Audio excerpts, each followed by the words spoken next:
ঋতুর রানী বর্ষা। সাহিত্যের সঙ্গে তার নিবিড় জ্ঞান। বর্ষা নিয়ে যত লেখা হয়েছে তা অন্য কেন ঋতুকে নিয়ে হয়নি। আমাদের প্রাণের ঋতু মেঘময়ী বর্ষা। গ্রীষ্মের প্রচণ্ড দাবদাহে বিধ্বস্ত জীবনে শান্তির সুধা নিয়ে বর্ষার আগমন। বিবর্ণ মলিন প্রকৃতির বুকে করে নতুন প্রাণের সঞ্চার।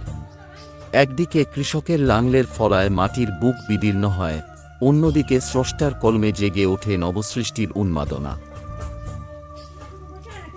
এই বর্ষার শুরুতে বাড়িতে দাদু দিদিমা মিলে বানিয়ে ফেলেছে এক ফুলের বাগান। বাগানে রয়েছে লাল নীল সবুজের ঘেরা রকমারি ফুল। সকালে ঘুম থেকে উঠে শিশিরে ভেজা মাটির সাথে চারদিকে ফুলের সমাগম যেন ক্লান্ত মনকে শান্ত করে দেয়। মানুষ যেখানেই যায় না কেন, কিন্তু ঘরের এই মায়াজাল মানুষকে আঁকড়ে ধরে রাখে।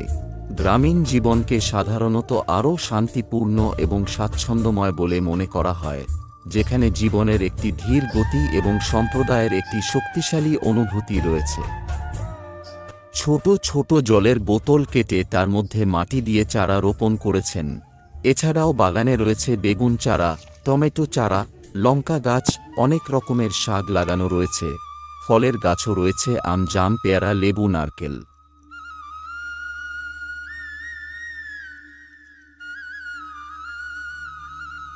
আর একটা গুরুত্বপূর্ণ কথা হলো যে আমাদের পরিবেশের ভারসাম্য দিন দিন হারাতে চলেছে। সে কারণে যদি পারেন বেশি করে বৃক্ষ রোপণ করুন। না, আপনারা দেখতে পাচ্ছেন যে বর্তমানে তাপমাত্রা আজকে অনেক বেড়ে গিয়েছে। যদি এভাবেই চলতে থাকে তাহলে আমাদের এই আধুনিক সভ্যতাও ধ্বংস হতে বেশি সময় লাগবে না।